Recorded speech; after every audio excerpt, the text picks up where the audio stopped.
Hey guys, this is Matt for Creative. Now today I'm reporting on some news that I'm finding from The Verge. It was first reported by them on March 30th at 2:46 p.m.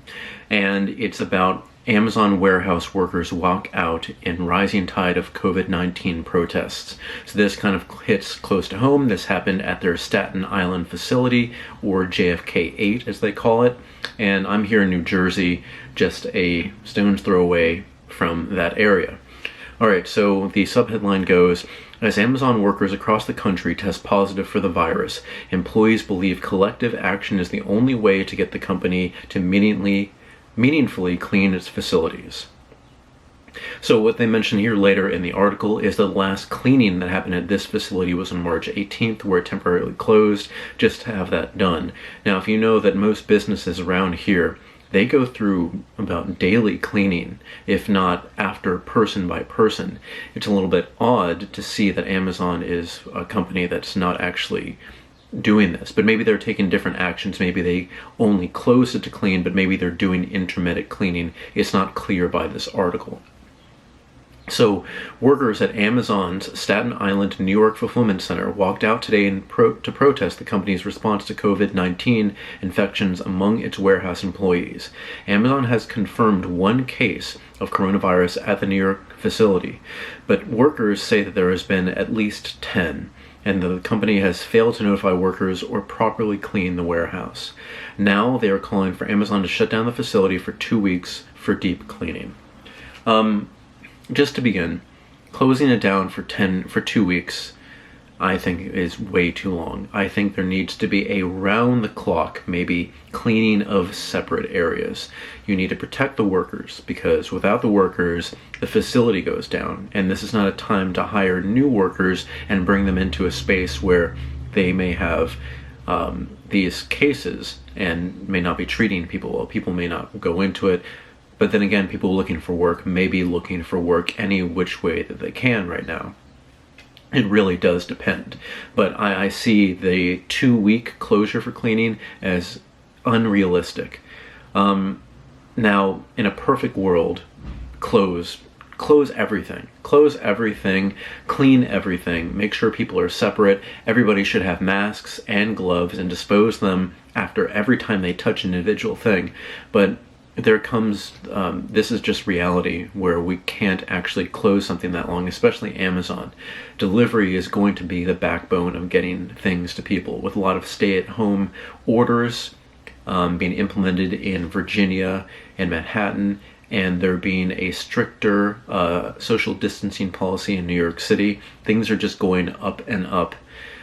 But again, reality is now hitting what should be done in a perfect world to get rid of this virus. Again, people who know more than me are making these decisions, hopefully making them in the right way to benefit people and not businesses. We can only hope, or we can only report and get this word out there, and to maybe begin a dialogue with people. So, quote, the goal is to get the building shut down, and they will shut it down because no packages, nothing gets out the building without the associates, says Derek Palmer, who has worked at the facility JFK 8 for 4.5 years. Quote, this is a pandemic. People are literally losing their lives because of this virus, and Amazon is not taking this seriously. They're not giving us our respect that we demand. We're not going to ask for it. We're going to demand it, because at the end of it, I've been doing a little bit too much reporting these days, but let's try this out again. We're not going to ask for it. We're going to demand it, because at the end of the day, we're the heart and soul of that building, not the managers. They're back in the office. We're working on the front lines. And that's true. The people who are actually getting this done are the people who are literally touching your products and moving them from one place to another.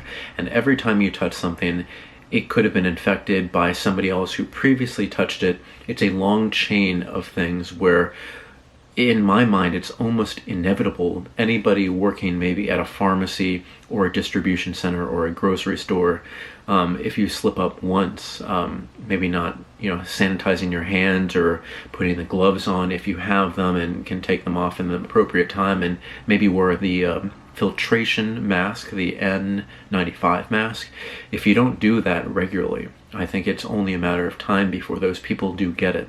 And to help them out any which way that they can is something that needs to be done. Again, 2 weeks is way too long.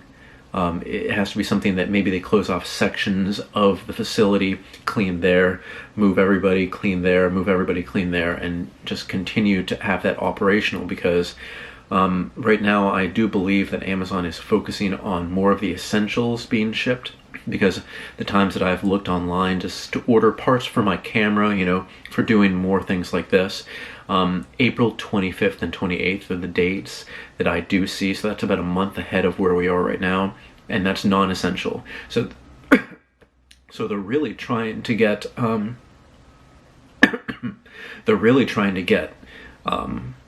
the essentials out to people. So when you close a warehouse for 2 weeks, especially in this city where so many people are asking for the essentials here, because people in this city, even in New Jersey here, they rely on delivery so much. They don't really go to the store as much as the rest of the country, and having a hit to a facility so close here would be detrimental and would slow things to a halt and maybe cause even more panic. Although I do see that something needs to be done. Of course, you've maybe read about other negative articles by Amazon. I would suggest you take a look and go wherever you source your news from and find out for yourself.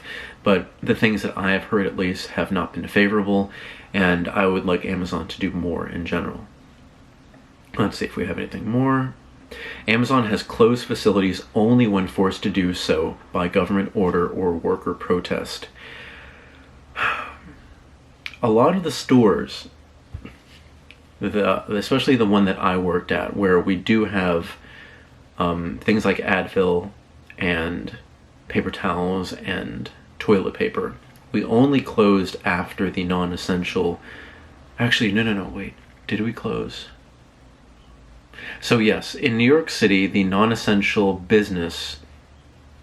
Shoot, everything is kind of mixing up together. I'm trying to figure out if we closed before or after the non-essential businesses were shut down. I believe that we did close the store after places like restaurants turned to delivery only. And I remember CVS also being open, but let's see, Target was open as well. Yeah, there was a military surplus shop, and there are other shops still open. I believe we did close right before the essential, non-essential businesses closure happened. So I'd like to be happy with myself that we did announce that closure beforehand, but it was only because there was just a lack of people around, and we honestly felt safer about it. A lot of places, they do need to stay open to make money, and having them closed is terrible. But to just show to this little key line here, Amazon has closed facilities only when forced to do so by government order or worker protest. That is bad optics for a company. Workers at 19 U.S. Amazon warehouses have tested positive for COVID-19, according to local news reports. So far, Amazon has closed facilities only when forced to do so by government order or worker protest. Last week, the company indefinitely closed a returns processing warehouse in Shepherdsville, Kentucky, after 3 workers tested positive, and the governor ordered it shuttered. On March 18th, a sortation center in Queens, New York, was temporarily closed for cleaning after workers walked out upon learning of a positive COVID-19 case. So I was mistaken when I said earlier that it was this facility. It was a facility in Queens that was closed for cleaning on March 18th. Employees learned about the case from coworkers and say they had been expected to come to work. So CVS, I have an inside source at CVS. They said if they do have one case in the entirety of the store of CVS, in that particular store, that they will be closing, that they have been given authorization by corporate to close that store. It seems like Amazon, and there's managers of managers and there's bosses of bosses. Whoever makes the decision for that does not agree with that kind of sentiment. I do like that CVS would close, but then again, They're a pharmacy. Some people do need and desperately need their pharmaceuticals. A lot of people are loading up for the months ahead, but keeping a pharmacy open is essential. And having one person close down the entire place is hard to do. Now, there's a way that you tell people, and again, it's the way that you talk to people that you have to convey something in a way that doesn't panic them. Amazon should have done it. People can do research all day. They can read books upon books for ways to talk to people in a way that doesn't panic them. They definitely had the opportunity to do so. Let's see. The failure to notify workers when someone at the facility tests positive appears to be systemic.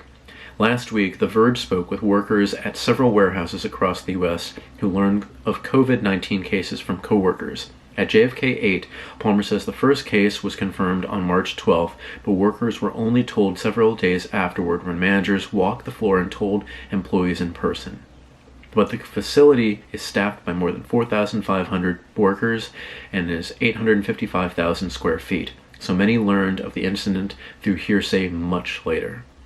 That's not the way you do it. It's easy to say when you have a small business to actually talk to individual employees, but there has to be a way to notify people, everyone who works at a place. Just like we're getting so many emails from REI is closing, West Elm is closing. We get all these emails. If we can get these just because we've stepped in the store and given our email, every Amazon employee or any employee in general should have the ability to get that information. It's not that hard to convey this information across. I know you're not trying to create panic, but this is not one of those times when you should do so. So JFK is the first major action at an Amazon fulfillment center. And there's a lot of pictures on the article here. People saying treat your workers like your customers, stop the spread, stay home. So it's definitely a first case here. There have been other walkouts, I'm learning by reading this article. It's tough to see what needs to be done, what realistically has to be done for cities to survive and a country to survive. It's a very delicate balancing act, but of course the individual is always going to be the most important. So if you can, stay at home. If you are in one of these situations where you feel like you're not being treated properly, talk to either your superior or tweet it. Put an Instagram post out. Make a video like I'm doing here, because as soon as something touches on a nerve where a lot of people feel the same way, that will get out. That's how videos become viral. If you word things in the right way and show and report what's actually going on around. I think it's very important that people do so. Do the best that you can. Keep yourself safe, keep others safe. Try not to blame people, but if you see somebody who's definitely not acting in the best interest of people and maybe working for a corporation, as you well know, corporations are a backbone of this country. So that system needs to be in place for people to have jobs, but it needs to be done in the right way. Alright guys, I know it's a little bit of a longer video, but thank you so much for watching. If you have any questions or want to begin a dialogue between myself or anybody else out there, put it in the comment section below. If you enjoyed this video, you can applaud it. That helps me out a lot. You can also like the video, subscribe to the channel. I'm going to be making a ton more videos, things like this, walkthroughs in the area where I live, as long as social distancing is practiced and as long as I'm allowed to do so. But thank you so much for watching, guys, and I will see you next time.